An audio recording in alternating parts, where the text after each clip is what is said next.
Alright, so today we're looking at the Tautila Rosé. If you are interested in something that has a beautiful fruity profile with those deep red berries, an acidic finish, and a beautiful depth and mouthfeel, you have found it. Alrighty, let's get into it. Here it is, the Tautila Rosé in all of its glory.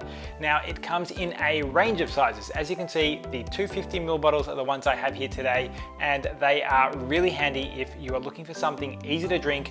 One glass, pour it in and be done with it. You've always got a fresh bottle. What's not to love? Okay, so the biggest thing of all, what does it taste like? When you have a glass of the Tautila, you are gonna find a glass that is beautifully presented with some deep, ruby, complex colors, as well as a really amazing flavor profile too. It's really built around those summer red berries, so you're gonna find those strawberries, those raspberries, and that deep and complex cherry as well. So when you're looking to get the flavor profile, that's exactly what you're going to find in each and every glass up front.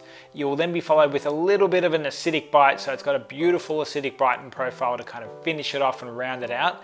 And then you get kind of hints of peach in there too. So it's a really well-rounded profile that has a beautiful sweetness at the start, not too sweet, just sweet enough, and then a nice acidic finish as well.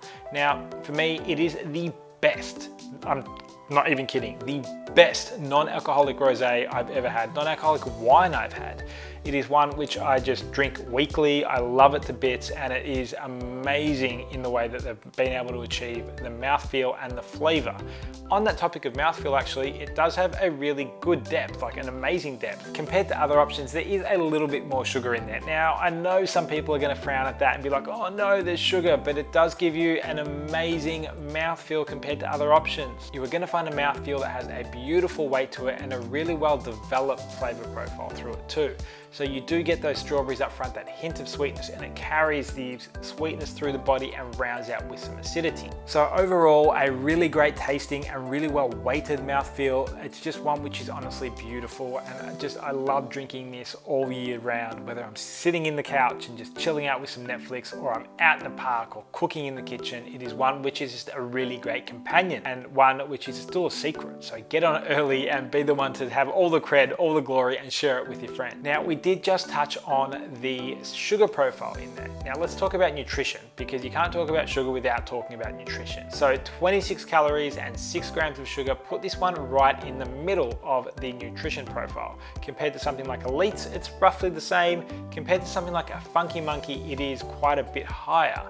Now that is, simply just a byproduct of having a good mouthfeel. If you want a good mouthfeel, 9 times out of 10, you're going to need to achieve it with some additive. And what better additive than the humble ingredient of sugar. Now, the penalty is well worth it. It's not much higher of a penalty, and if you're only having 1 or 2 glasses, it doesn't eventuate to a whole lot anyway. So for most people, maybe 10 calories here or there, 3 to 4 grams of sugar extra here or there are not going to be the biggest deal, particularly when you get against the amazing flavor profile and depth you get from it too. Now, I did just mention I would drink this wherever I could, whenever I could. So let's talk about where you can drink it and what it works with. For me, I do love this one when I'm just chilling out, hanging out with friends, or when I'm eating dinner. And now the dinner part is quite interesting when I think about it, because there are not many non-alcoholic wines that actually work with food. And by work with food, I mean don't get drowned out by it.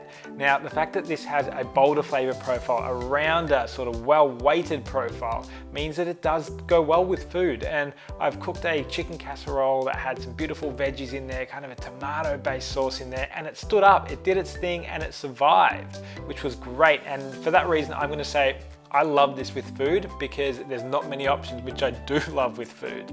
So I would say if you get a chance, cook up a delicious meal, have a look at my review. I'll put the link in the below for what you may be looking for to cook with it. I've got a couple of pictures of the dinner I cooked and drank it with. So think about what you're cooking, complement it together.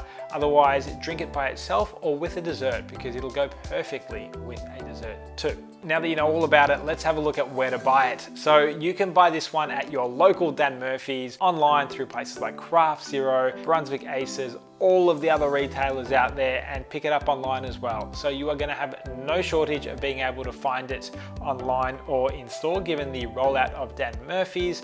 But I would note I haven't seen it cold yet, so you might need to plan a little bit ahead. Go and get it at the day before or the few hours before and chill it down before you head off or are looking to drink it. I will put all of those links below for you to be able to find it and pick yourself up a bottle where you shop, and hopefully you'll get it soon and you can find it in stock, because I know it is super popular, but there is quite a bit of stock around it, which means there is always the opportunity to buy it in either the big 750ml or the smaller 250ml.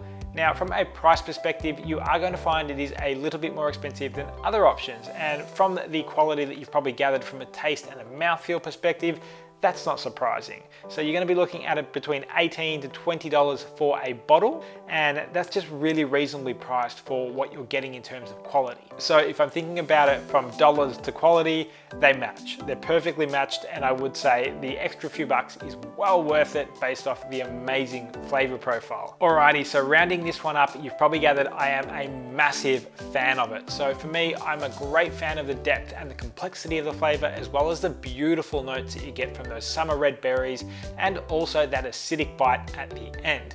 It does what so many fail to do. It gives you that beautiful depth, that little bit of sweetness, and a really great mouthfeel. I would highly recommend you go and find yourself a glass, a bottle, a big bottle, a small bottle, any bottle you can find, and get it in your glass. For me, I'm going to go and enjoy the rest of this one, and I'll catch you guys on the next one. Be sure to have a look at the other links I've got either side, and check out another review for any drinks you might like to find. Catch you next time.